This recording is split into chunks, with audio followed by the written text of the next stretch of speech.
Sanje chodam soke chunam Jancho badodane choso Dage chinso jepe so nange Trola penche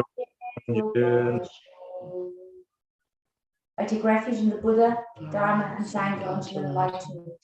By the merged creation through generosity and so on. May I attain goodwill for the benefit of all sentient beings.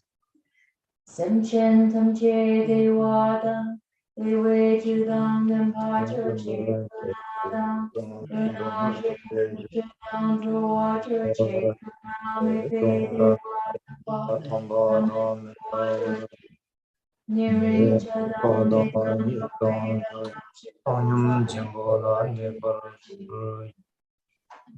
Semchen tamche devada, dewe judam nempacha chetanada, lunaje judam drovacha May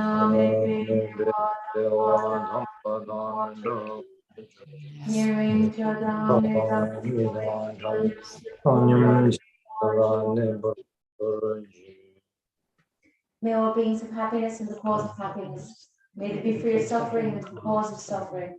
May they never be separated from the genuine happiness which is free of suffering.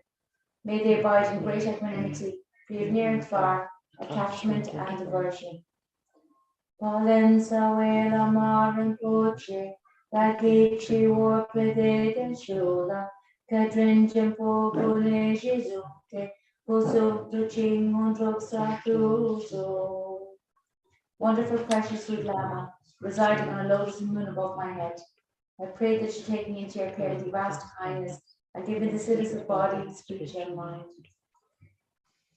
Sashe puchu jashe mitotram, Rirabin she nite jimbale, Samje zindu mete purwale, Toko namta zila chupashu. Sprinkling the earth with perfume and strewing it with flowers, adorning it with Mount Meru, the four continents, the sun, and the moon. Imagining this as a Buddha realm I offer it, so all beings may enjoy it.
Okay, so Tashi Delek to everyone.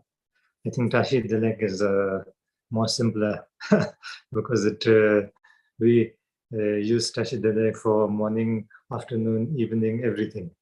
So I think before I'm told, we don't use Tashi Delek as such for this purpose in the past, but it became, someone became creative and then started using Tashi Delek for every purpose.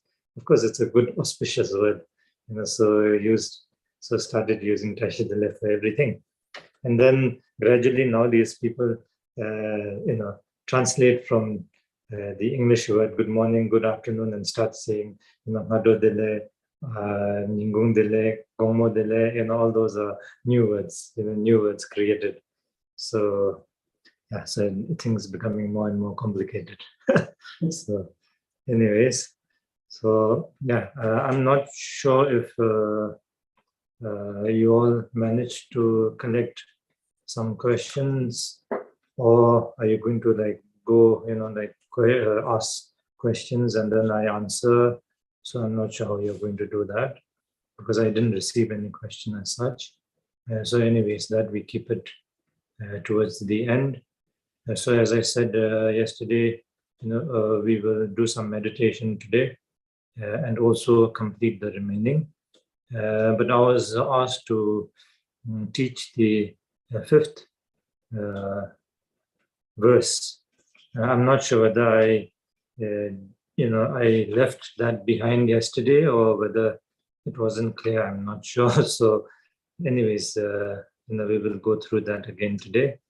So of course, starting yesterday, we are reflecting on the teaching by the great Kadampa master Geshe Langri Thangpa, and his teaching on the mind training put down in the particular form of 8 verses. So we are going through that, and so first of all, as I said yesterday, the state of mind is very important. The motivation is important. Motivation drives our action towards positive or negative. So I sincerely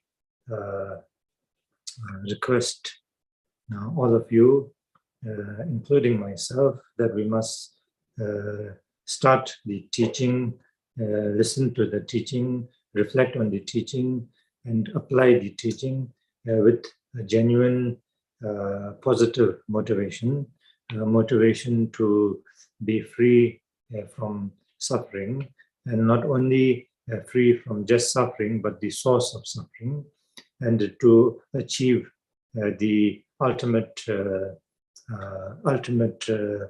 happiness, which always is with us, which always has been with us, which always will be with us, but because of our ignorance, haven't been able to experience and realize that.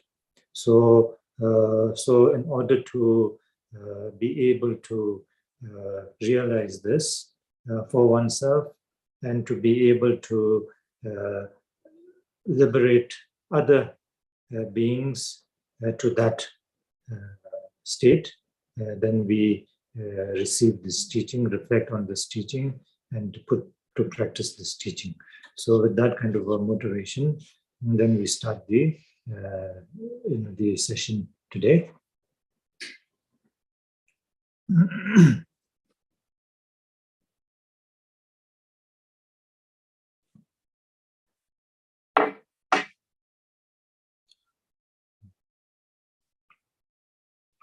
So the fifth verse says, it is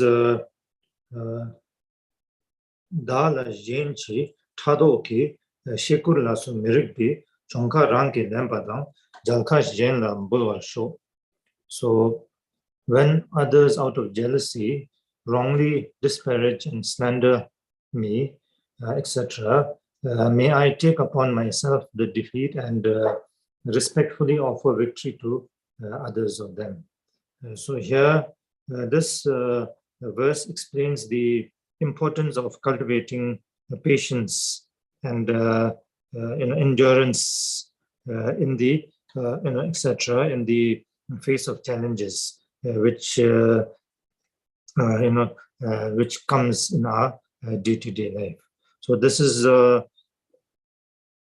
little kind of more challenging for one if one if one is not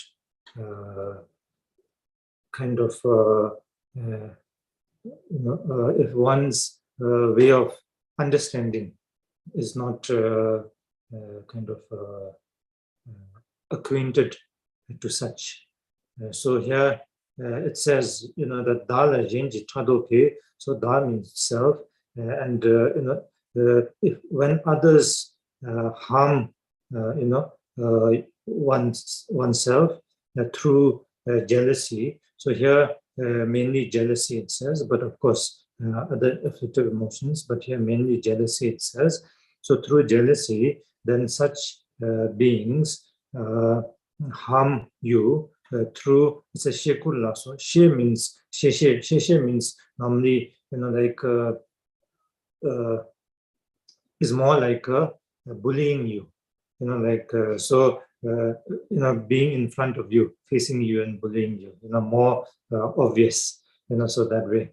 And kur is, like, from behind, criticizing, spreading, wrong stories about you and others, so behind you, so one is more obvious in front, and the others through more skillful means, behind you, so like that, so when one tries to put down you or harm you that way, and then shikula, so mirikpi.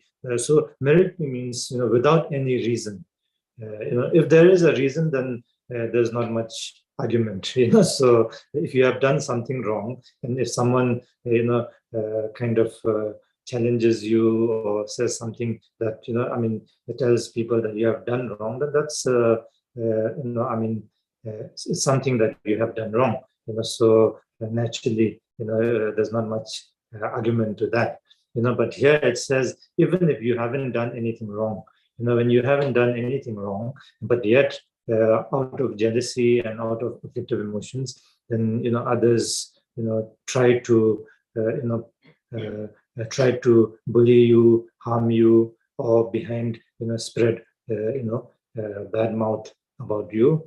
So like that, then it says, as a practitioner, then one must take upon oneself the chongka. Chongka means, like, it means, here it says defeat. Defeat means, as I said again yesterday, that here, when directly put into words, sounds like, you are, like, how do you say, you are beating yourself, you're torturing yourself with this kind of a practice. But actually, doesn't work that way, because here, as I said yesterday, all problems arise, or all, sufferings arise through this very strong grasping onto oneself, the attachment to oneself, the need to feed one's own, greed, attachment, ego, so etc., etc.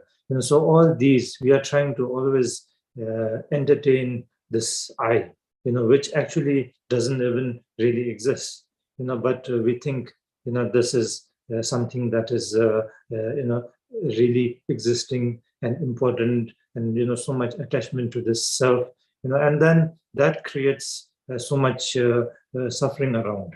We think by having this strong self-identity, it helps us to, be more happy, take care of ourselves more. We think like that, because I have had many instances where I met people, because as a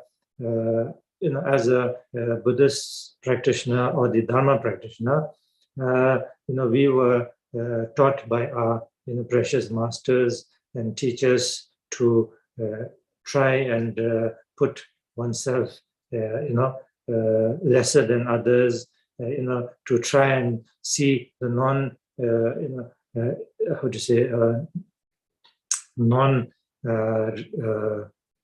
is it existence, of this I, self, so that, we were taught this way, and then to, the lesser the I is, the less you have space for, being harmed or getting hurt.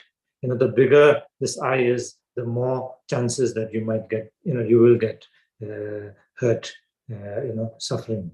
So we were taught that way. So we try to reflect on this, and then we talk about this. So when we do that, then first time when we meet people and they hear about this, they get very frightened. A lot of people have told me, then what do you have if you lose your the self-identity? So they for people, self-identity is very important. The self is very important. This is how the modern society is built or taught. So you're taught to entertain this I, to have this strong grasping onto this self-identity. If no self-identity, then you are miserable, you are useless. Everybody take advantage of you, so on and so forth. So like this, you are taught that, in the modern society. But when you really think about it,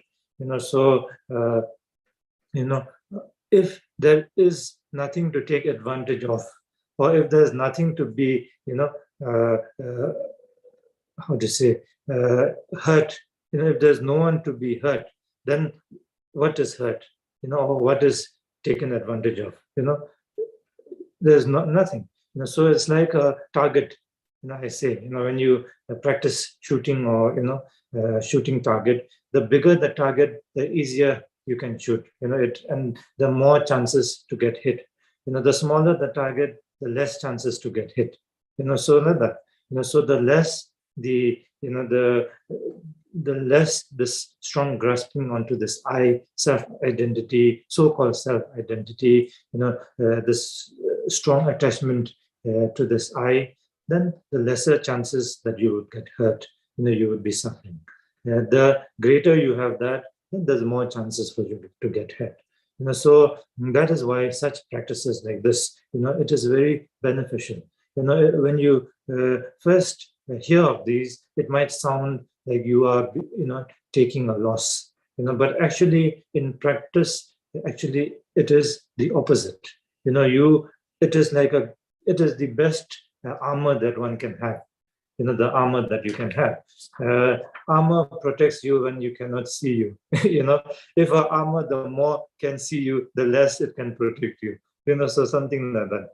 So the best armor is where, it hides you completely. It cannot, then you are well protected. So same way, the less this strong attachment to the self is, then the less you would be, you would get hurt. So that is what here, mainly this practice, it it benefits that way. But as a practitioner, we shouldn't, again, think because of that our practice. Then again, it is more like attachment to this I. I is important. So in order to, protect this I, then I will do this. Otherwise, I don't care. So something like that. Then actually, again, it's not the positive way of thinking. So here in the practice, you are thinking, that you put others in front of you or above you, and you will take the, the loss or the, the loss and defeat. And so that way, when you do it in a proper, a genuine sense or thought like that, then automatically, then really you're this ego, I, this self-attachment gets diminished. So that is a genuine way of practicing. So one doesn't try to do that with, with a mask on. Then it doesn't work. It has to be done with a genuineness, without a mask on. So as in the practice, genuinely wishing for others' benefit, genuinely respecting others, genuinely understanding, that others also, same like you, have their, wish to be happy, wish to be, free from suffering. So seeing those qualities, and also genuinely understanding, that they also have this beautiful, Buddha nature. They are also Buddha by nature. So they are perfect at all times, but because of ignorance, not able to see that and doing such, harmful actions. So by doing that, they themselves creating more, sufferings for themselves, creating negative karma for themselves. So you develop genuine respect, and through that respect, genuine loving kindness, compassion towards beings. So with that, then always wishing for the better for others. So that is how one should be practicing. So here again, then there are many. You have a doubt. That then isn't that kind of a, when someone does something negative, then if you let them do that negative, and take everything, then isn't that like a bad thing? So here again, we, as a practitioner, we have to have two things always in our mind. That is, we have to be skillful in our method. So that is very important. Without being skillful in our method and with wisdom, skillful in our method and wisdom. Wisdom is very important. And so these two things are very important. So supposing if somebody is there out to harm you, as in trying to kill you, so you should not say, like this, I take loss and then stand in front of that person and say, go ahead, please kill me. I'll be happy that you kill me. So that is stupid. So you shouldn't do that. It doesn't mean that. If you think deeper, that person, if he kills you, that person will create immense negative karma. So that in turn, would harm that person. So you should run away. So you should try your best so that that other person cannot kill you. So that way you are benefiting that other person. Also, you are escaping from that situation. So that, so you have to be skillful. You cannot, it doesn't directly mean, so you have to be skillful in these methods with wisdom. So now with this kind of example, then you can, you can put it on anything you do in your day-to-day life. So if someone is really out there harming or going to harm, then if you can stop, you should stop. You should, do something about it if you can do. Then so that. But also, then it doesn't mean you look down upon such people. As I said, lots of people, when they see certain people doing some negative things, then they look down upon them, saying that they are not good people. So then they put them down. They outcast them. Like that. So that is also, as a practitioner, here this practice shows we have to respect all others. We have to put them above oneself. And then work towards benefiting them. And then when you benefit them, automatically, along with it, you will be benefited. So that is how. What is this? Different color. That's crazy. Oh, yes. Yeah. So yeah. So now with this, then the fifth verse, I think, should be quite clear to you. So now the sixth we went through yesterday, I think, right? So sixth, I will not go. So now seventh. So now the seventh verse.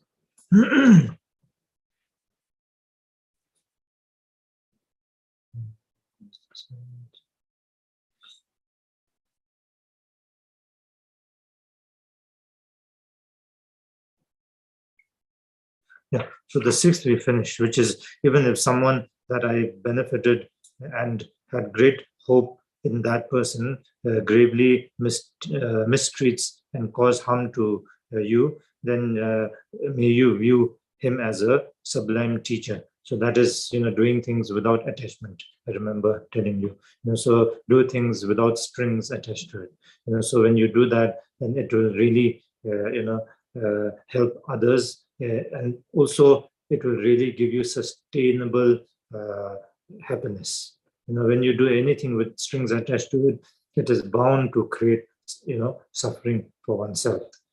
It might seem like a positive action, but when strings are attached to that, it will always, create more problem to you.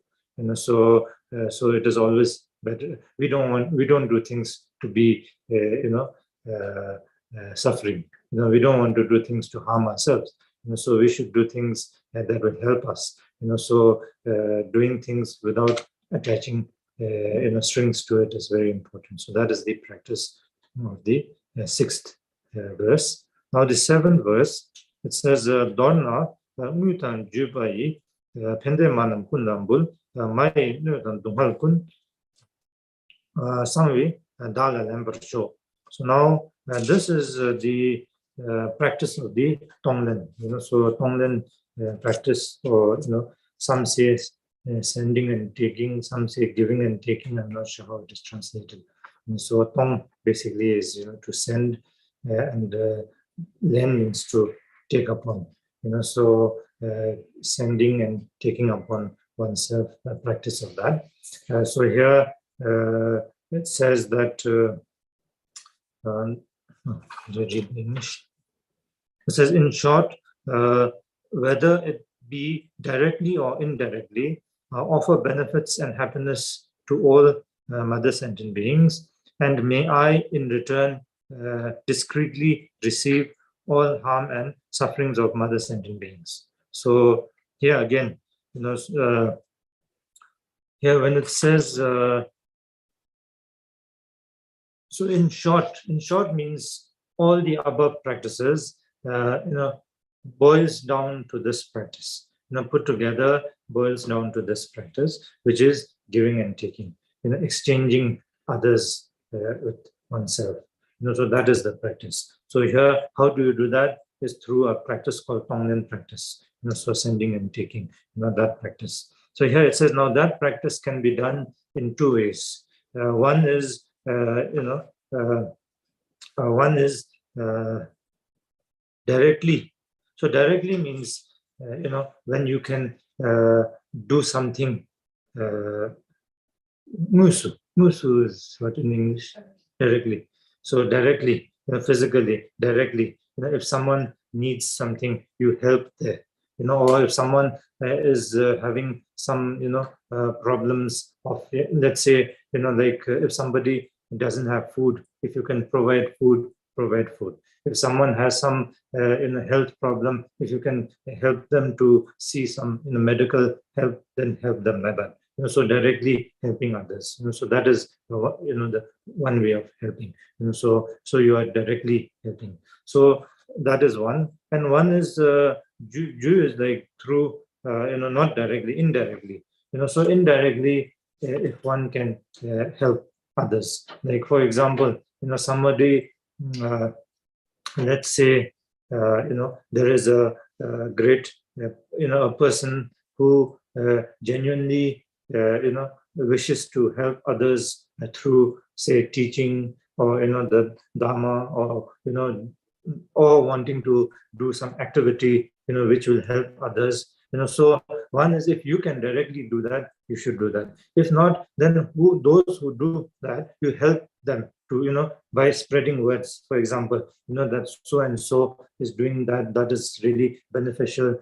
So helping them, trying to, how do you say?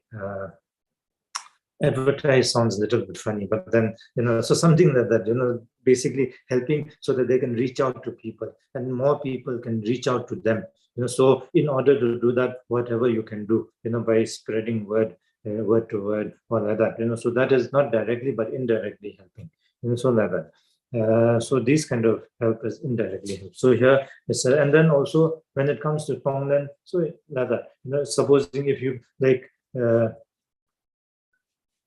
There is a story of Buddha, that in one of his lifetimes, as a bodhisattva being, then in this place in Nepal called Tamil region, so there was a mother tigress, and then she had some cubs, and then couldn't find any food.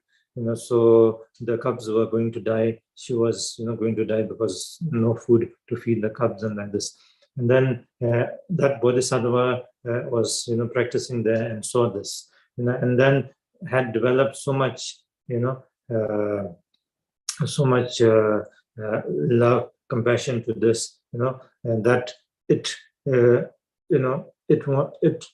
bodhisattva itself, went in front of the tigress to, give its flesh to the tigress. But the tigress didn't even, eat because of, I guess, the power of the compassion. The tigress didn't even try and harm. But seeing that, then, the bodhisattva cut itself, and then lay in front of the tigress. And of course, then with blood and smell and all that, then the tigress ate the bodhisattva and then fed its cubs, and then they survived. so that, so that is, of course, I'm not saying, you should do that. That's a very high level of a practitioner bodhisattva. But that is one of the, great example, of how Buddha in one of its lifetime as a bodhisattva level, when it reached that level, could do such practice. But of course, then in our level, we do, how much we can. There are many things that we can do in our day-to-day life. So if we examine our, day to day, if we are mindful, of our day, right from morning till evening, if you reflect on your, days, how it went. Sometimes, because we are not mindful, we would, we'll find how many words we spoke unnecessarily, unnecessary words, gossip, which could harm others, which are not very true, but we just say things like that just to create conversation, so those could harm others or, gossip. So that, so these things, or we do certain things, which are not appropriate, so that just to save our face, or just to create some conversation, or just to create some, kind of an interesting atmosphere around, we do certain things, so if we examine, we do a lot of unnecessary things like that, so recognizing that and exchanging that to doing something positive, so instead of just gossiping, we say things which will help others, which is meaningful, which would, supposing you have some, friends or someone, say nice things about them to others, so that others would, think, positive about them, like that, so it's like positive, it's helping others, through word, and then you go out, you can help, if you just go out in the streets, there, I guess a little more difficult. Like here in India, if you go out, you would find many dogs, monkeys everywhere, so normally we don't, I mean, the stray dogs, stray, monkeys are, of course, in the jungle, so like that, so looking around for food and like that, so you could, just take a piece of your, food or something and go out and just feed one, so that's doing something, so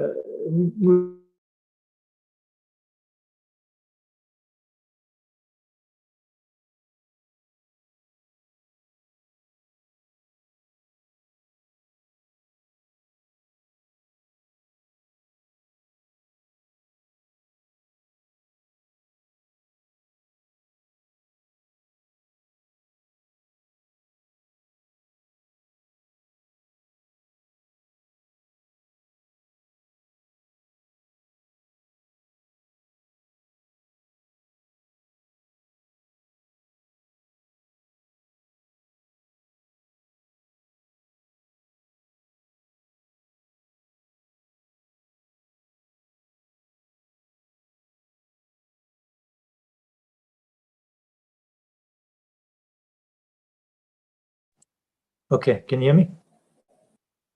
Okay, sorry, I don't know what happened. So like this, so then, people around the little monks are very kind, and then they started feeding them, and now, the monkeys don't let them stay in the room. The minute, I mean, they don't let them go out of the room. The minute they are out, the monkeys are in the room. Or they are everywhere. Destroying everything and that. So one has to be skillful there also.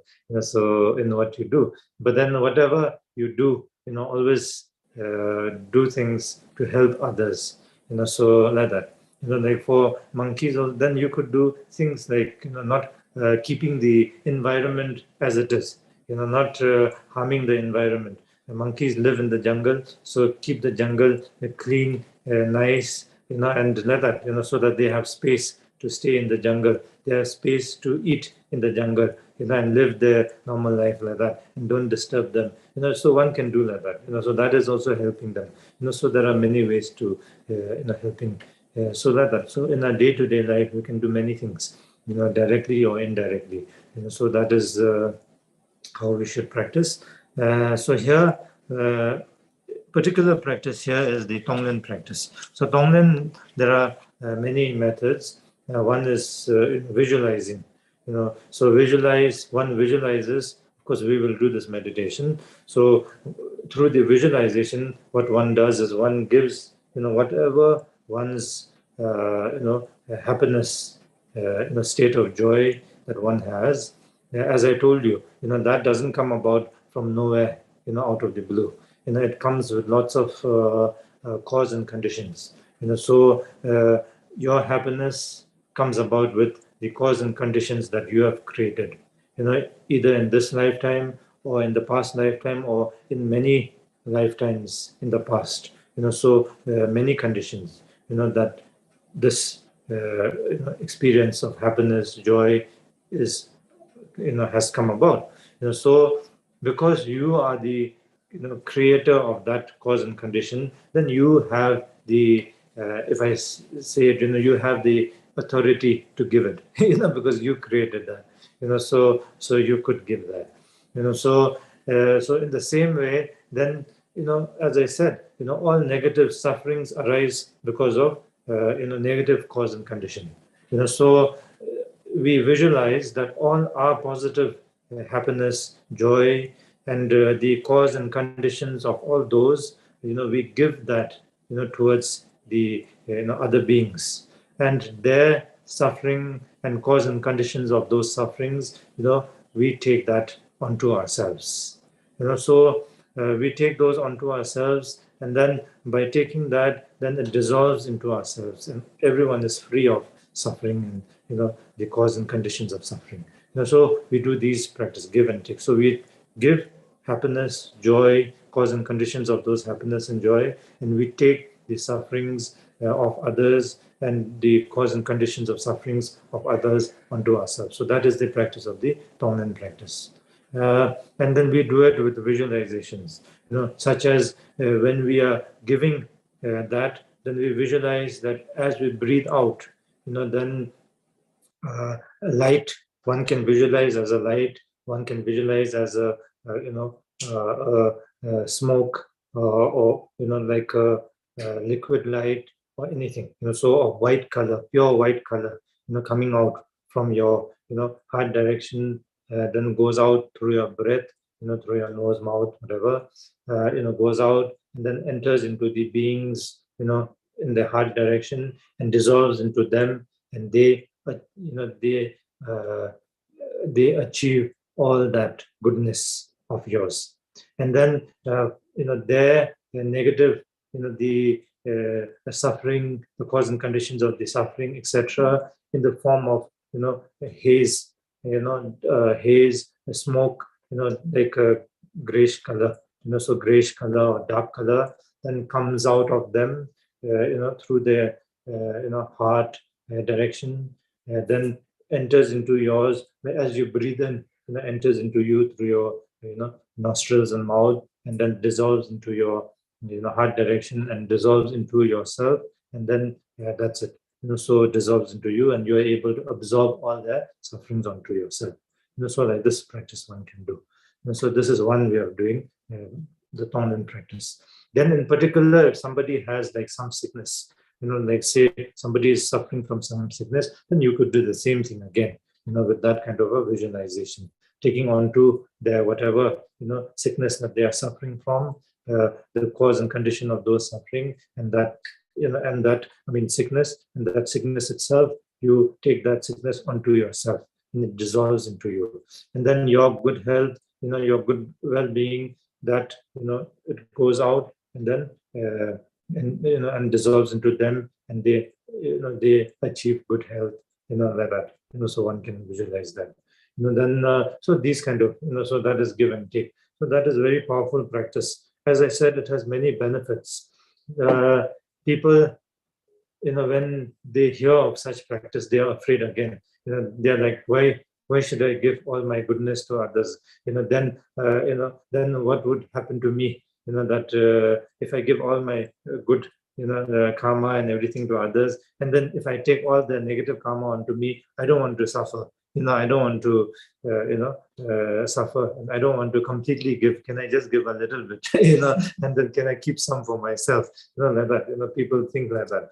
So that's because of too much attachment as I said that time, that's because we are habituated to this strong attachment to self, and thinking this self as a reality, a true existent, kind of a solid, something there. So we grasp onto this.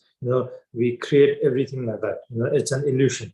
So we think that, and then we are afraid of this. And I'm afraid means, because of that, then we are afraid to do such practice. Actually, by thinking like that, that is the main cause of our suffering. As I said, the more stronger or bigger you have this I, ego, the more easier you would get hurt. So by doing this kind of practice, you are lessening this, strong attachment to this I, by able to exchange with the others. So when you are able to do that, automatically the strength of this strong grasping onto the self, identity, attachment is lessened. And when that happens, automatically you experience more happiness. So the sufferings of others will not come onto you. Rather, that would transform into greater happiness for yourself, greater well-being of yourself. So that way it can help. It will help. And so that is one way. So these practices are very meaningful practice and beneficial. Sometimes it looks like a game, like a video game, not real. All this is like playing around with, it might sound like that, it might, seem like that. But then when one does such practice, it really helps.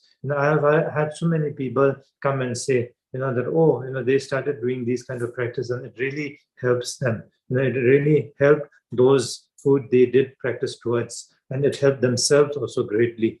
So they really came to me saying that, after some time of doing such practice. And why not? Because as I told you, it would help oneself because of that.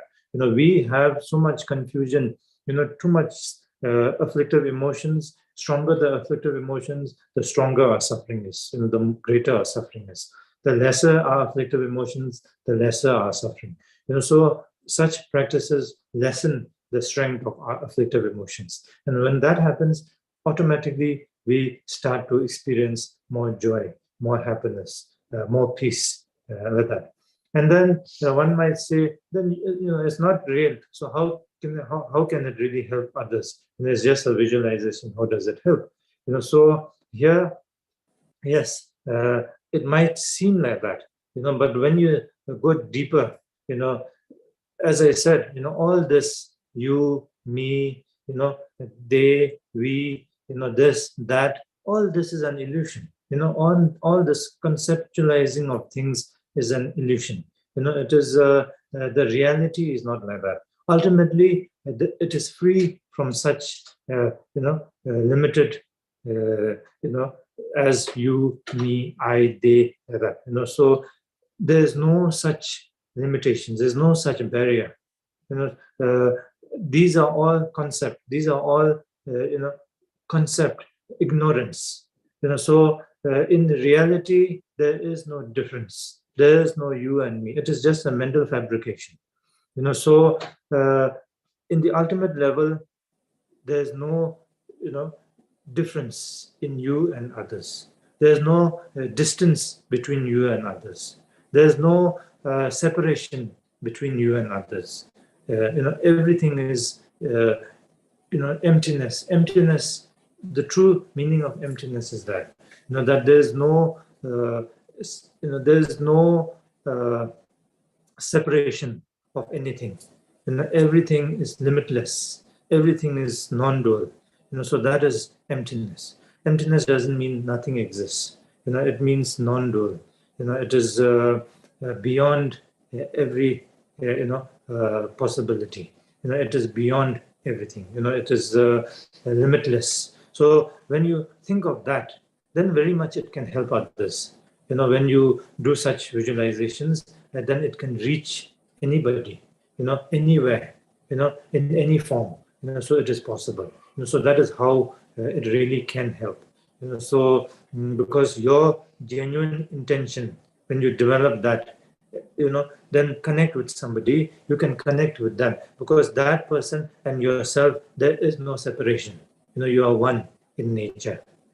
We say we are Buddha by nature. That is our nature. So Buddha is beyond one or many. Buddha is limitless. So there's no separation of, you Buddha is a different Buddha, me Buddha is a different Buddha, your Buddha and my Buddha is two different Buddha, so have differences. Sometimes may have arguments, sometimes may have some problem. No, Buddha is not like that. Buddha is beyond one or many. It is beyond anything like that. It is, so that is Buddha. So our Buddha nature is that. But because of our ignorance, as I said, it has created this limitless potential into a limited thing as you and I. So when there's this you and I, then there's that separation and barrier. But that is not the reality. That is the ignorance that creates that. So in reality, there is no separation between you and me. It is our Buddha nature. The nature of Buddha is, is oneness. So in that oneness, then it can connect. So in that kind of practice, when you do practice, so in that sense, it can benefit others. It can directly benefit others. So when you think of that, then such practices can directly benefit others. So that way, then these practices are a very precious practice and meaningful practice and practical practice. So it is not just kind of a game or just like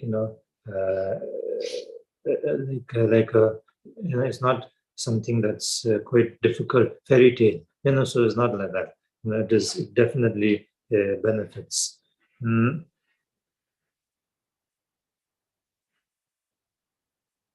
So,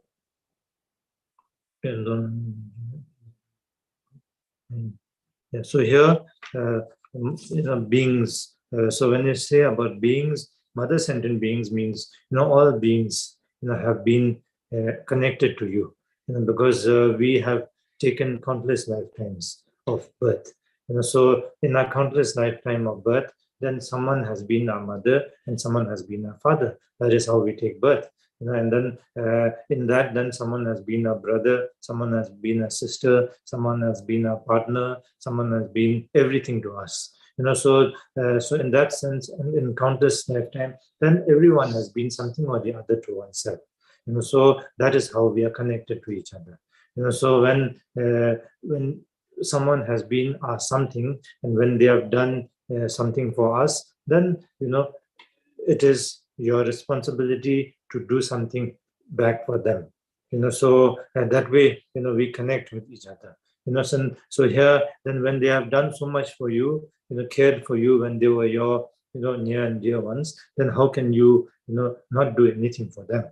Because in this lifetime, you have this, as I said yesterday, we have this precious life, precious human life, because in this life, we have this, like I said, in the darkness, a flash of light, a lightning. So in this life, that flash of light, of the realization or the wisdom to see that, the practice of the Dharma is really the source to which I can achieve happiness.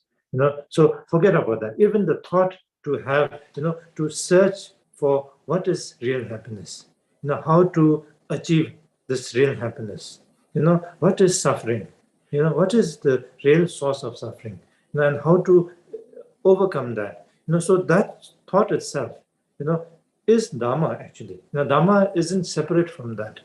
When we think Dharma means some kind of a teaching from someone, and then it's like little bit above us, it's something different from us, and then we think that way, and then it's difficult to connect with this. So a lot of people nowadays they say, I don't believe in anything, or like I don't believe in anyone, or I don't like, and they say, I just believe in being good. I don't believe in any Dharma. I just believe in being a good human being. But they don't realize being a good human being is the Dharma. That is Dharma. Dharma is nothing more than that. So the seeing or recognizing this goodness in you, and recognizing to develop that what is already there in you, to recognize that, realize that, and then manifest that. So in order to do that, that is Dharma. So nothing more, nothing less than that. So therefore, able to see that in this life, as I told you, only a handful of us are there, who are able to do that. So that is like the lightning in the darkness of the sky. So how many are there right now? How many beings? We all know right now how many problems is going on, in this world, unnecessary problem. And those are all created through, strong self-attachment, through self, ego, attachment, greed, etc., etc. And hatred towards others.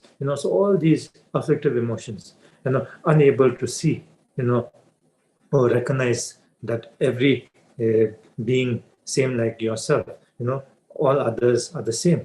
They wish for happiness, they wish to be free from suffering, exactly like you, unable to see that. So creating so much problem, creating so much confusion, and then those problems and confusion in turn is harming themselves also. But because of so much ego, so much, this illusion or delusion of the self, creating, unable to see the, truth or accept the truth, so like that, so we are unlike that, lucky enough to have this, a flash of light to see, wish to be free from these, have some wisdom. So we must rejoice in this, and we must, continue to make this meaningful. So here, so with such practice, then we can really make that effective, beneficial for oneself and others.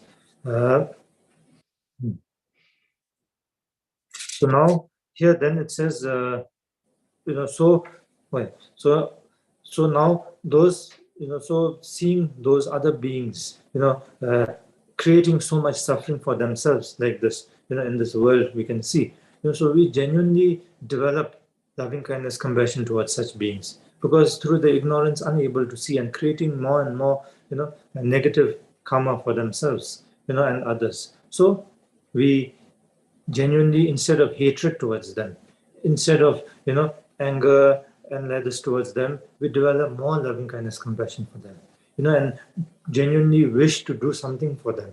And how can we do that? Is by, if you can do it, as it says here, practically doing it, you do. If not, just by wishing good for them, wishing wisdom for them, may they see the truth, may they develop wisdom, and then doing tonglen practice, then it can benefit them, it can help them, so like that, so one can do these practices. And it says here that all, and may I in return discreetly receive, or so here it says doing these practice discreetly. So why discreetly? It's because when we do certain, practice or anything, there are obstacles to it. There are obstacles. It is like saying, when you push, say a rock up the slope is difficult, but to let it go down the slope is easy. To do something good, to build something is more difficult. To destroy something is easier. So when we do something good, it is more difficult. There are more obstacles. Why? Because of our habitual, habitual pattern of, lifetime of habit of ignorance, through ignorance doing, things, creating more confusion. So those, create the habit stronger than doing good things. So when we try to do something good, these ignorance, the habitual pattern can create, like obstacle to us. So, for example, if we are, doing our practice, and then we are diligent, doing every day, and as we are doing our meditation every day, things going well, then automatically, because of your, effort, because of your diligence, practice, you will see the benefit. You will become definitely less, less susceptible to, fluctuation of emotions. So when that happens, automatically you will be a more peaceful person. And when you are a more peaceful person, people around you will also resonate with that positive energy. And when that happens, people will be happy to be around you. They will see the goodness in you. And when that happens, then people will praise you naturally. People will praise you, people will look up to you, people will put you higher, like that. And then when that happens, then if one is not careful, as I said, our these afflictive emotions are very clever. They know where to hide. They are always hiding in the most, secretive places in us. So when these kind of praises come around, they are very, they feed on them. So they will be so happy, and then they start to pop out. And then when that pops out, then it's an obstacle. So so we have to be very mindful all the time. So that's why it says such practice as a practitioner, you must always be very discreet. You must always be very down to earth. That so if you are like that, then there is less chances for such obstacles to happen. There's many stories. Like one, it's said that lots of great masters in the past, they used to practice quietly, in the night. In the daytime, they used to act like normal, people like us only, doing work, doing things, like normally, living a normal life. And in the night, they would, sit up, do meditation, seriously practice, and like that, and not show to people. And so these are not because they are hiding anything from people or don't want to, it's not because of, they don't want to, how to say, share with people or anything like that. It's because of these, because they don't want obstacles. They are trying to protect from getting, aggravating these afflictive emotions. So in protecting it from those things, so secretly practicing, their day-to-day practice, so that. So here, that is why it says we must do our practice secretly. Then now, Teda Kunjang, the 8th verse, Teda Kunjang Chujiji, Topi Time Mabashing, Chukun Jumarshi Bilu, Shime Chingwa Leto. So Teda Kunjang Chujiji, so it says, by all these aspirations remaining undefiled by the 8 worldly concerns, may I recognize all phenomena as illusion. May I, without clinging and attachment, be liberated from bondage. So, 12 varsho. So it means, as I said, yes.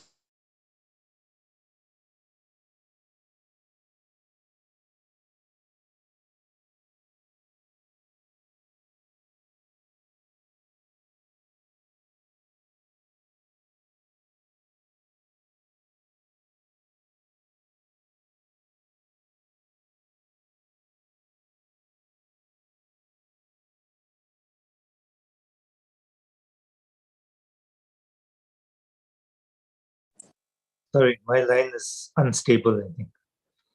So now, so that way, the 8th verse and the last 2 lines are ultimate bodhicitta practice. Or, as I said, ultimate bodhicitta means emptiness.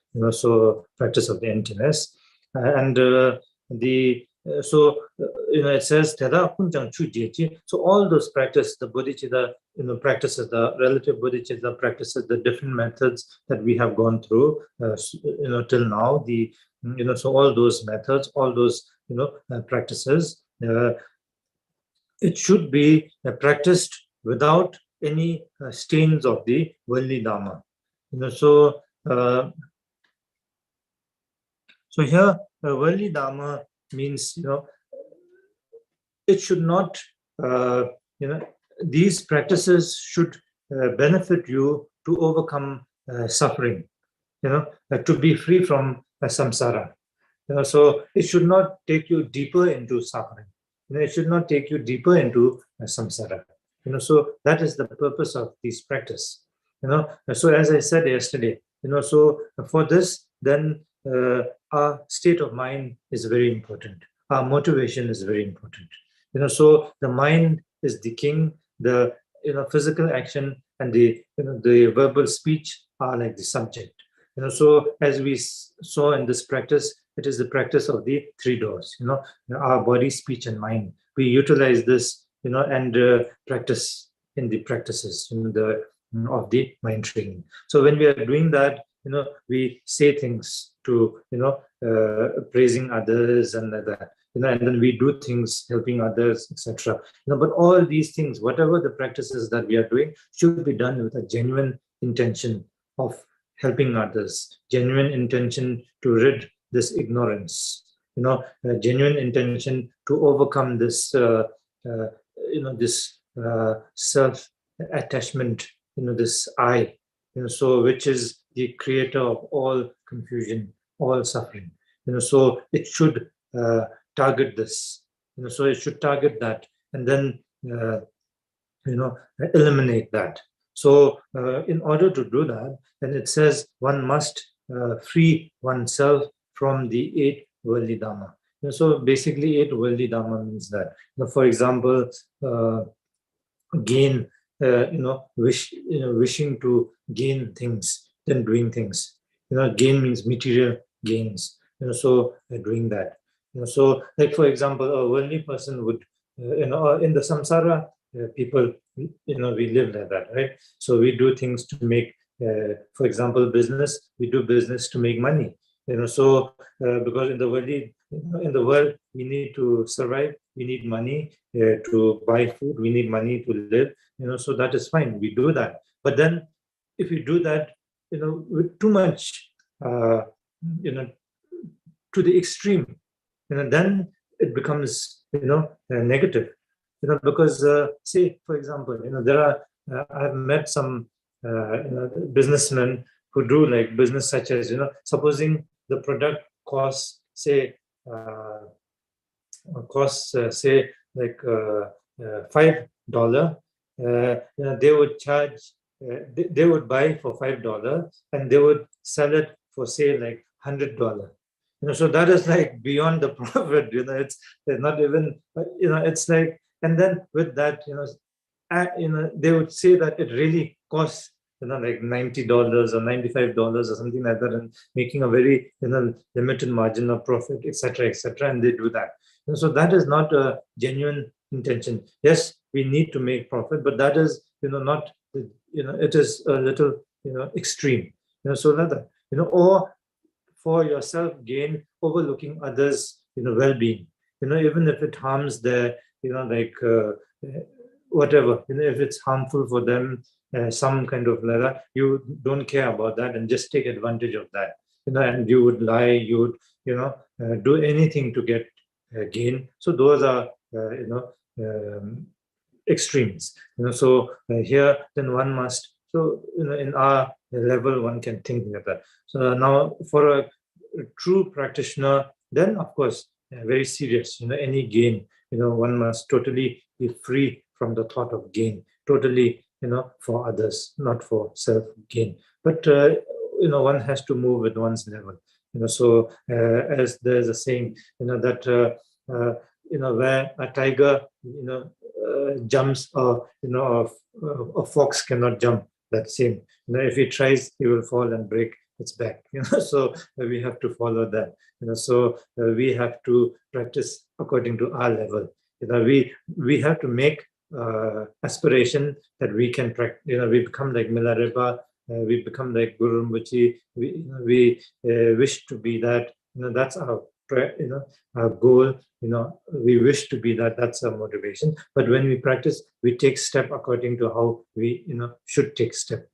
For example, if you want to go to the 10th floor, from the ground floor, you take step one by one to reach to the 10th floor. You should not jump 5 step, 7 step, 10, try to jump 10 steps at a go. If you try that, you might slip and break your leg or head, and you might never reach the 10th floor.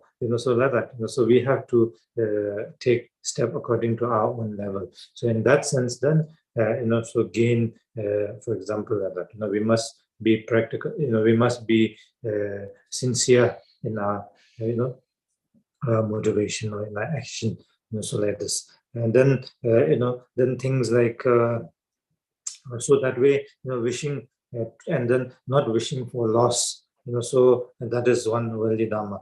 So when you do anything, you mustn't have the strong attachment to wishing for gain, and not wishing for any loss. So as again, when I say that, that's an attachment. So that kind of attachment. Then wishing for fame, and not wishing to be criticized by people. So these kind of things. So those are so you do things for these purposes, then it becomes worldly purpose. Samsaric action. So here. So these practices shouldn't be done for those. That is why it should be done in secrecy also. So we shouldn't do this practice hoping for praises from others, hoping for some gain from others. So hoping for so these kind of things. So as I said, that in tonglen practice or any practice, we should do it genuinely. Not thinking that we would gain something, so I want to do it. I will do it. So like so if we do like that, then it's not genuine. So when we do it, we should do it genuinely, open-hearted, wholeheartedly. And when we do that, then we can definitely receive the result of it. So that is why it says, it should be free from the worldly dharma, the samsaric dharma, and should be done with genuineness, with genuinely, with genuine loving kindness, genuine compassion for others, genuine care for other beings, the well-being of others. So with genuineness, with openness, so we must do these practices, and then it is practice done in the right way. So now, then all these practice, of course, why should it be done like that? Is at the end of the day, it is to realize this limitless potential in each and every one of us. It is to liberate all beings, to realize this limitless potential in each and every one of them. It is to eradicate this illusion, which illusion itself, the word means not real. It is something that is created out of nothing. It is an illusion.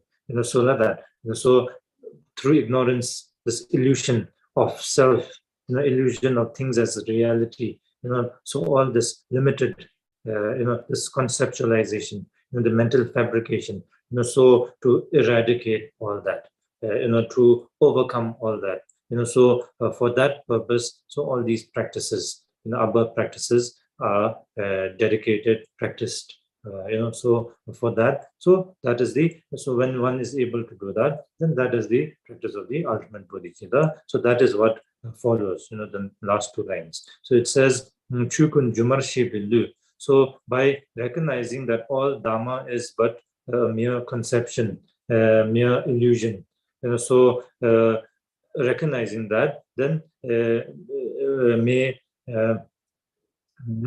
may one be liberated from this, the chain of, samsara, or chain of this ignorance. So this is very true. We are all in this illusion, and in this illusion, yet not knowing we're in the illusion, we create so much suffering for ourselves, unnecessary. So for example, like in the dream, so in the dream, we have, let's say we are having some nightmare, so it is like that. The dream is not real. It is just a dream. But when we don't know it is a dream, then we experience in that, and we have lots of sufferings, in the dream. But when we when we wake up and know that it is a dream, then we are no more suffering, because we understand it is just a dream. So there's nothing to be sad about. It was just a dream, not real. So that. So when we see things in its reality, when we see that things are, but all this so-called suffering of the samsara comes about with these ignorance of clinging onto this conceptualization of things as reality. And so this creates all this confusion, and through these confusions then create all this suffering. So when we, and all this is just a mere illusion. For example,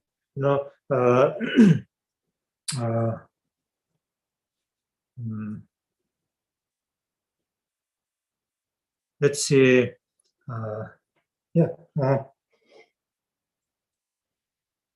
let's say, what is it? Like beauty, we can say, that's the thing. So we are so thinged with this so-called beauty that we do all kind of things to achieve this. We have all kind of concept of beauty, and we think such and such look is really that's the perfect look. So we want to get that, and unless we have that, we are very so much of problems we have, so much confusion, so much sufferings, and we will do anything to get that. And then we try to I saw just the other day some article where some people, very well known people, that when you look at them, actually they were very beautiful people. Again, that is my conception, but very beautiful. And then according to their conception, they did so many things with their, their face and body, their cutting and I don't know what, all these surgery and this and that. And now when you look at them, it really looks scary, doesn't look like a person, looks really scary. But then they're, according to their concept, they think that is nice looking, but really doesn't look nice, doesn't even look like a human. It looks really strange, but then that's concept. So if it was really, if by our, idea of beauty is reality, then it should be one thing. It shouldn't change. It shouldn't change with individual, outlook. It should always be defined as one thing. But it is not, as we can see here. It is different according to my, understanding. Certain thing I find it beautiful. According to their, another thing. So each individual of us will have a different way of looking at it. When I look at the mirror, when I see myself, how I see myself, it is only me who see myself that way. Each of you would see me differently. You one by one ask a person how how I look. If you take down a note, everyone would have different answers to that. So that is how it is. So nothing is as it is. I mean, nothing is how we think. That is just an illusion. But we get so carried away by this and think that it is a reality that we try to conceptualize these things so much that it brings us so much of these confusion and suffering. So when we really realize that it is nothing but a mere illusion, like a dream, then by seeing that it is just a mere illusion. So however it is, it doesn't make a difference. So for example, again, another example is that a classic example is like like for example, like a child, a toy of a child, like a child, let's say a car, a car. These days they have very nice car, children, these toy cars. I remember when I was small, I used to want those, but in India I couldn't get those. So we couldn't have those in India. But nowadays I see, when I go Delhi, they have really these big, beautiful cars, which are like real cars, and then they drive around and it, it goes like real car, so sounds like it also, but then it is a toy car, so when I look at it, it is a toy car, so I don't need that car anymore because I know it's a toy. I have no attachment to that car, because that toy car that the child is, playing around in, because I know it's just a toy. It's useless. It doesn't serve any purpose. So I don't have any attachment to it.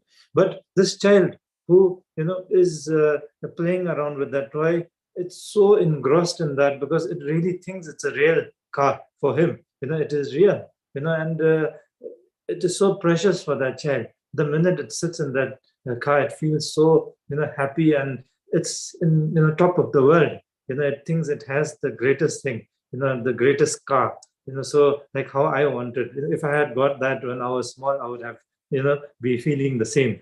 So that, a child sees it, but it is the same. The car is the same. The toy car is the same.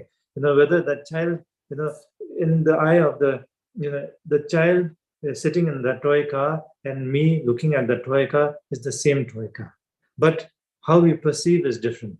The child, through its ignorance, not understanding it's the toy car, sees it as reality and has strong grasping onto it, and thinks it's reality. It's real and has strong grasping. If I take the toy away from the child would start crying and very upset. Whereas if I give that toy car to the child, it will be so happy. So all that attachment to it, all that suffering, all that is because of it has that strong notion that it is real. It doesn't understand it's just a toy car. So that toy car would the child will be happy to have it in the beginning. Then gradually it gets older. It will the child will be sad to lose it. Or if the child sees in the other next door neighbor has a better one, it starts feeling very upset. It wants that other toy car because it's it sees that's a much better one. Then the one which is supposed to which gave the great feeling of happiness and all that at that moment, first time for the child, is turned into suffering. That very car is the source of suffering because it saw a better car. So now it compares with the car that it has, and this then sees that this car is useless, it's so bad, so pathetic. I'm so sad to have this car. I wish I had that other car. So it became a source of suffering. But all this illusion. But when I look at it, it's just like a child's play. Illusion. That good car, or so-called the good car, is a toy car. Serves no purpose. This car is also a toy car. So for me, it makes no difference. It's just unnecessary suffering, unnecessary, leather. So is leather. So when we are able to see things in this way, that everything is illusion, then yet you can live in it. Like I can see that it's not that I will stop seeing the toy car. It's not that I will stop experiencing anything. I still experience, but I don't have any attachment to it. I see it as just an illusion, all this. So I'm in that, yet I'm, free from these kind of sufferings, these kind of limitations. So everything, how, is like that, illusion. When we understand the reality of things, when we see things, the strong, grasping onto things, the conceptualizing things is a mere illusion. These have no true existence, like solid existence or reality in it. Then we start seeing things like this, like an illusion, emptiness, empty of such, character of, true identity in it. So when we see that, then we can experience it, we can enjoy it, yet not succumb to it. So that is how a practitioner, a good practitioner will have less, fluctuation of emotions because of that. When one sees it, then something nice happens, he will be able to control himself, he or she. When something bad happens, he or she will be able to control it. Doesn't get bogged down by some difficult situation, because sees it as an illusion. So in illusion, anything can happen. So it's just a mere how you look at it. You think a bad situation is a bad situation, but since it's illusion, there's always another angle to it. So you look at it from another angle, it's another story. So nothing can, put you down. You're always happy all the time. So like that. So here, so by seeing all Dharma as a mere illusion, then we become shime chingwa. We are freed from this chain of suffering. Suffering of this afflictive emotion, the confusion, the ups and downs of our emotions.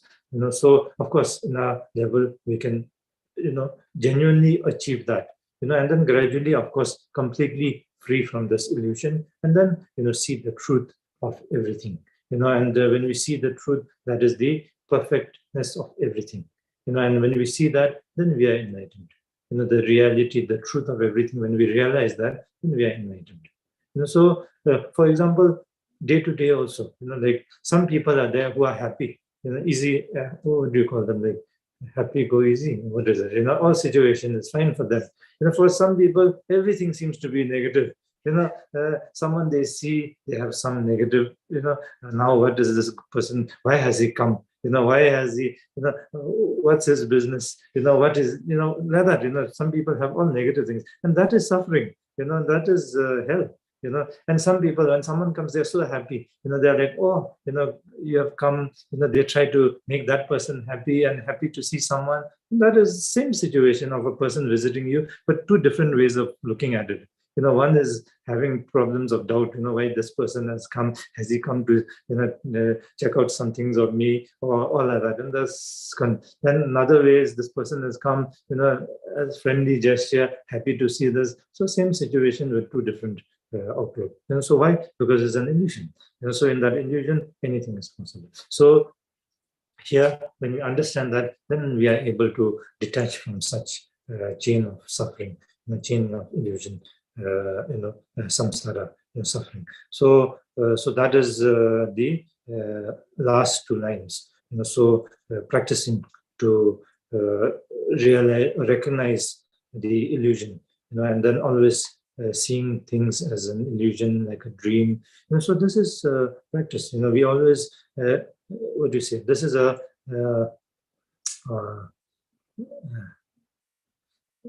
meditation. Meditation of always examining and kind of through these understanding, then seeing things as an illusion, and then again and again reflecting on them, and then practicing like that. Then you will find conviction in them. So like that. Dream is the same. Dream, we have conviction in them because we, it is, dream when we wake up, but, we can see it's not there. But when we are sleeping, we can feel the experience, but when we wake up, it's not there. So we know it's like an illusion. Like a movie, movie when we watch, sometimes we get so into it that we start crying, we start being upset and all that, knowingly that it is a movie, knowingly that those actors are just performing acts, yet, we are so hurt and, so upset when you go through that. So it's like that, so now if we again and again reflect on this, then we would be able to practice this. We would be able to realize these things. So that is the. So with this, we completed the the text. Now let us do a little meditation. So now, first of all, as I said, everything is a state of mind. So in that, and then it is very important to have a kind of a stable, clear mind. That is very important. Without a calm, stable mind, and then any practice you want to do will not be, how do you say?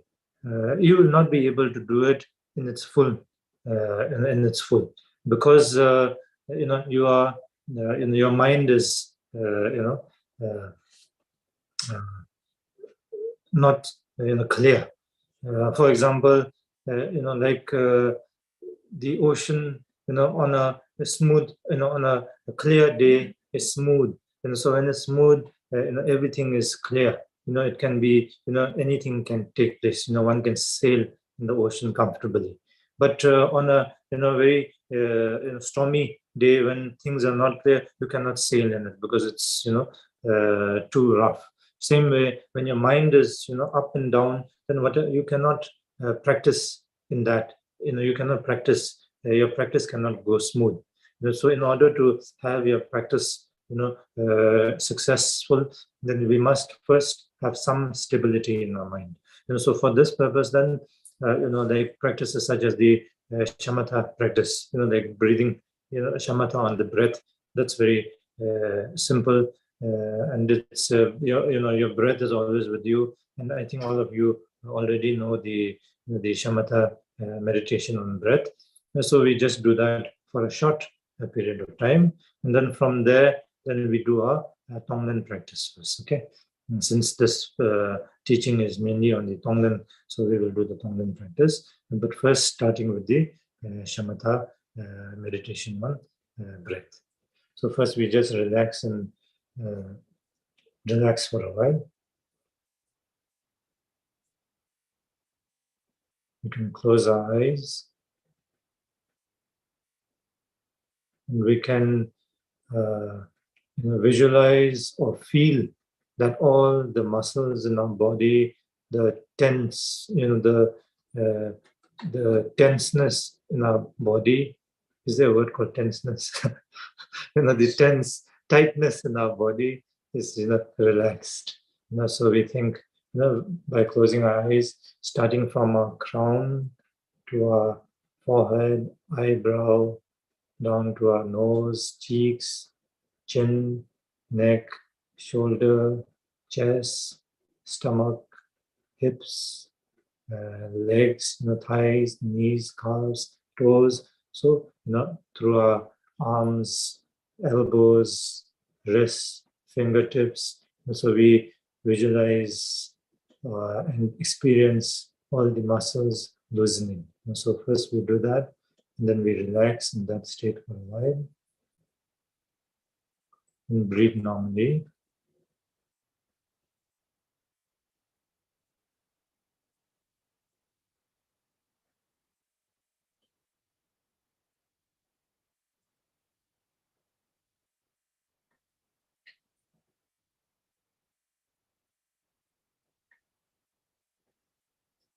Okay.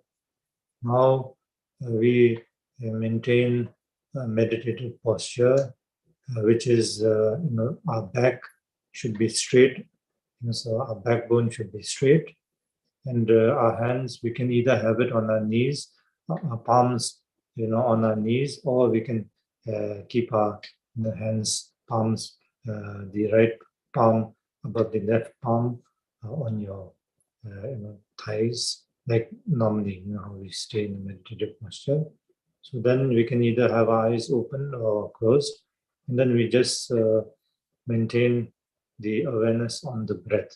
So as we breathe, the breath that goes out, and then the breath that comes in. So we just maintain this awareness on the breath. We just recognize the breath going in and out. So that way, but not examining the breath, just placing our awareness on the breath, using the breath as a source for our, the awareness to place on. So we just do this, being aware of the breath going in and out.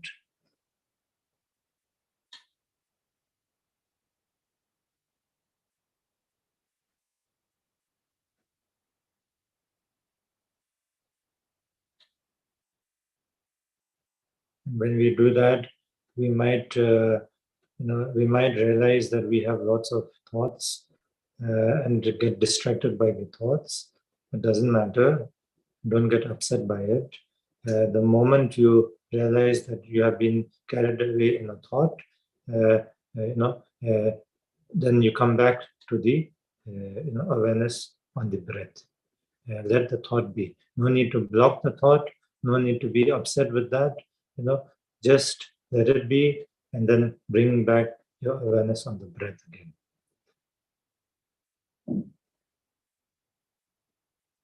And the thought will disappear into itself.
If you don't entertain the thought, it has nowhere but to dissolve into emptiness.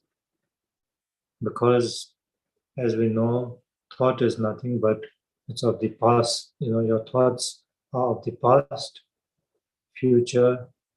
Either it's like what happened in the past, you have thoughts of that, or you have thoughts of future, what to do, how to do, those kind of thoughts. So you have either past, present, or future thought. And your present thought is also nothing but these two, past and future, if you examine it. And then that itself is, the past is no more. It is just, like I said, an illusion, created thought, because it's no more there. And the future thought is also not there. It is an illusion. It's a creation of, again, thoughts. So it is nothing but an illusion, a creation of, an illusion.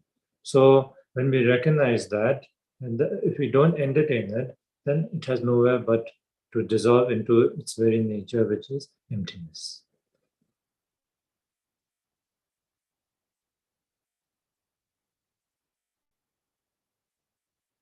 So we just focus on being aware of the breath that's going in and out.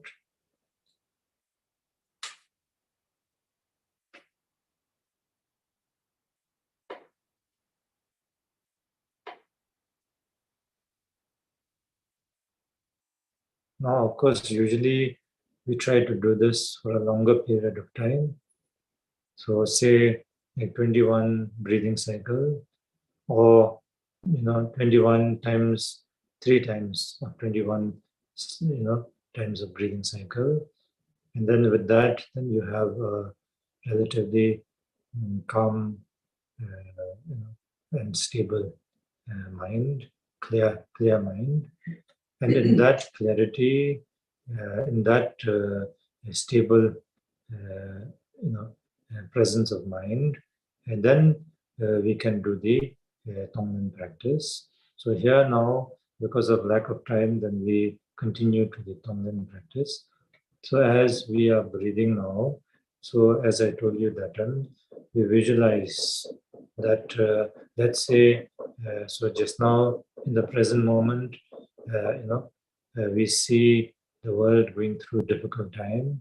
So all those affected by the unnecessary war, how many people are being displaced from their homes, from their family, from their loved ones unnecessarily, and how many getting killed, losing their lives. So all that suffering of those, then we try to take into ourselves. As I said, everything, all those sufferings also came about with cause and conditions from this life, past lives, so that so we take in all those onto ourselves through a visualization of a smoky, a grayish smoke, or a dull, or a grayish dull light. So we take in as we breathe in through our nose and mouth, and then that dissolves into our heart and dissolves into us, and beings are, those beings are free from such suffering. And when we breathe out, then we breathe out all the well-being of ourselves, the good karma, the all the comforts that we have. So we and so we breathe out that in the form of a white smoke or a white light through our mouth and nose, and that again dissolves into each and every person, those are affected, and it frees them from all the sufferings, and it they receive the cause and conditions for a happier being. well-being. So we visualize that, and we do this practice for some time. This you genuinely wish. You genuinely, from your bottom of your heart, you wish for this.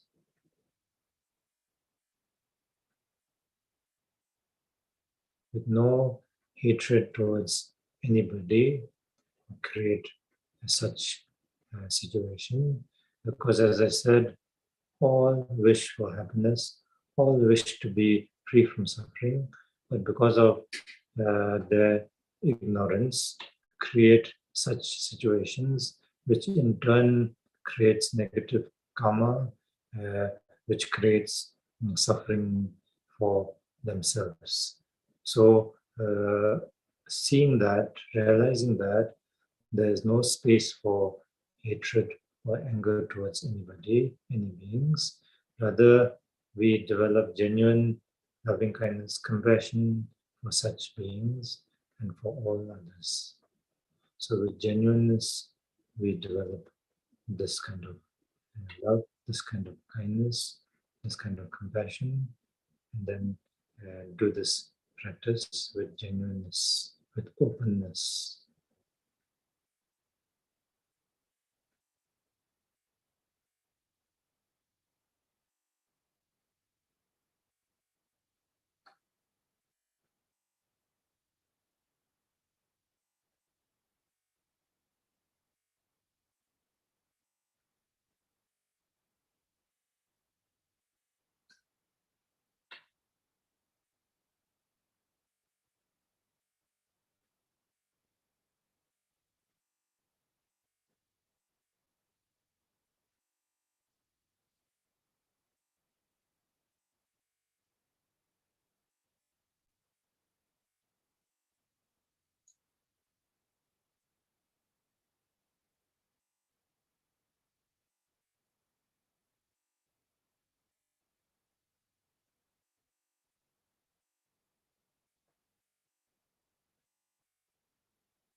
Now, we think that all those are able to receive this, and then we rejoice in our such practice, the thought of loving kindness, compassion that has developed within us, and through that, able to do such meaningful, profound practice of the tonglen, and to have this opportunity to do such a profound practice.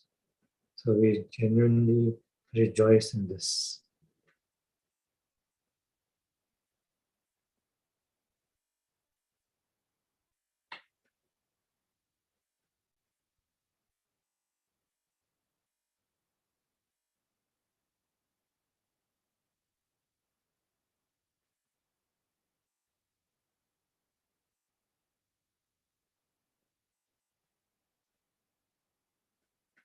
And make genuine motivation that may you always be able to direct your physical body, your speech, and your mental state towards beings, helping, benefiting beings in this way at all times.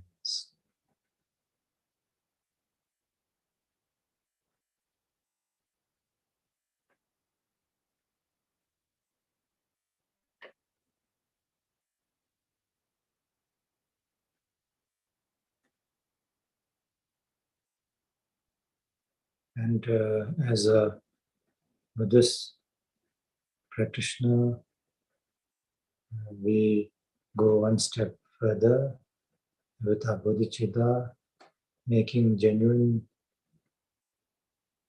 wish and dedication and aspiration that may I remain in this world to liberate beings, to give happiness, joy, peace for all beings, and ultimately liberate them from all suffering of the samsara until every being is liberated.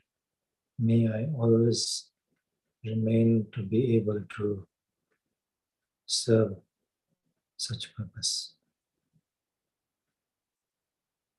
May all my life, of course this life and all future lives, be meaningful in such an act of benefiting beings practically and through such practice.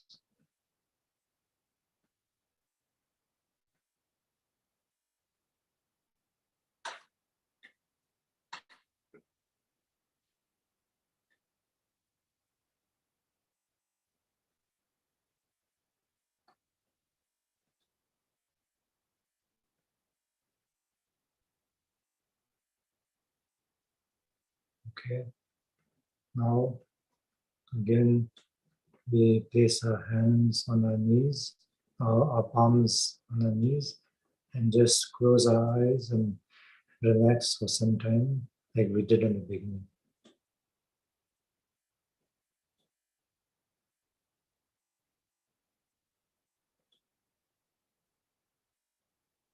Trying to maintain this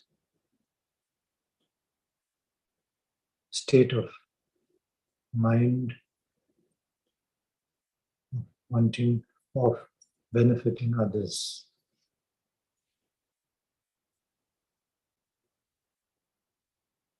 Care for others. Ready to exchange one's well-being with the sufferings of the others. So this great aspiration, the bodhicitta,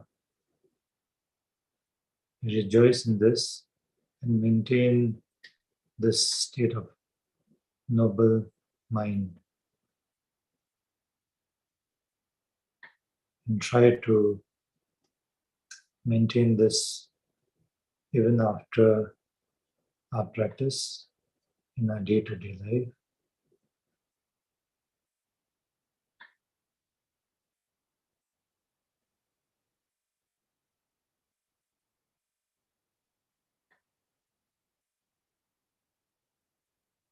Okay.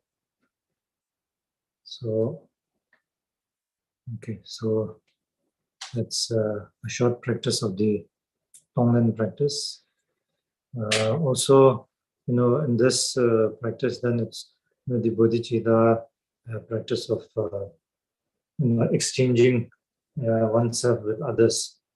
So that is also same. We did this, and also you could do meditations on such, like reflecting on the sufferings of others and seeing how others, same like you, wish to be free from suffering and wish to be, happy, and then seeing yourself, that how you wish to be happy, you wish to be free from suffering. So, genuinely experiencing that, genuinely experiencing this thought, this wish, and then reflecting on others as same, and then wishing for others, good well-being. So that is practice of, loving kindness, compassion. So loving kindness is wishing others to be happy, and wishing others to be, always with the cause and conditions for happiness. And compassion is wishing others to be free from suffering, and wishing others to always be with the, free from the cause and conditions of suffering. And so that is loving kindness, compassion. So genuinely reflecting on them, and then practicing with such meditations. So that is meditation on loving kindness, compassion. And so such practice also, if you can do every day, either morning, evening, that will help one to develop genuine loving kindness, compassion. As I said, so through such practice, then of course, it benefits others, and it will benefit oneself also immensely. Then one will be a kind-hearted person, a person with open heart, and not sensitive, able to do more. Then whatever you do will be successful. Whatever you do will be meaningful. People will, have automatically they will develop how to say fondness towards you. They will be more open with you, genuine with you. So all that will happen when your heart, opens up with genuineness and kindness. And so that way, then you will be happy. You will be able to make others happy around you. So that is what practically, as a practitioner, your life should be like that. So just doing a practice, but with self-centered attitude, and then it's not of much use. Instead, the practice becomes tool for you to develop even more. Practice. I mean, that's not practice actually. But so-called practice where we sit down, and then doing some kind of a, feel like doing some kind of meditation or doing some recitation or that. But if it is aggravating your afflictive emotions, then that's not a genuine practice. That's not the way it should be. So it should make us more open-hearted, more loving, more kind-hearted, more appreciated by others. How to say, naturally. So that will happen when we are able to do like these practice and develop our loving kindness, compassion within us. And that's very much possible because, as I said, our nature is loving, our nature is kindness, our nature is, so these are our nature, these are our, true nature. So that is very much possible. So if we work on them, that is very much possible. So with that, then we must have confidence in ourselves. We must have this conviction in ourselves. So so with that, then we end this reflection on this particular very profound teaching of Geshe Lamri Tangpa, the 8 verses of the mind training. So now I didn't see any questions, so I guess there's no question, right? We run out of time also. So I think yeah. So we can end here, right? So is there any question? No, Rinpoche, there are no questions, but just 2 minutes to say a huge thank you to you, taking your time, your energy to teach us. And I hope in return that we can recite and contemplate and practice this very precious teaching. So we look forward to you coming in person, of course, to Ireland, and wish you safe and obstacle-free travels and teachings for this year. So thank you so much. Yeah, thank you. I really hoped to visit this year, but because of time, it's almost towards the end of the year, and I have to be back in November. So because of that, I couldn't, I can't visit. As you know, I heard because of all this problem right now, applying for visas is, it takes a long time. So it's just impossible to visit. So but definitely, next year I would visit. If everything is like this, I would definitely visit next year.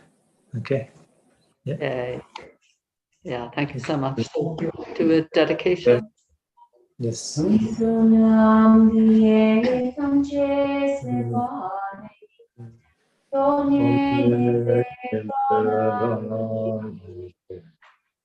Kevana Chevola Chupali, Sepe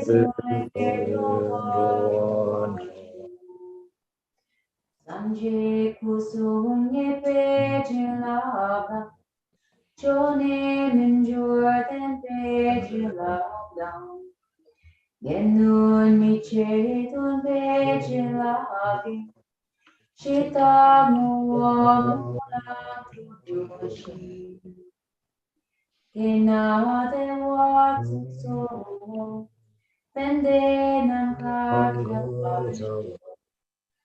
Duna Duna Duna Duna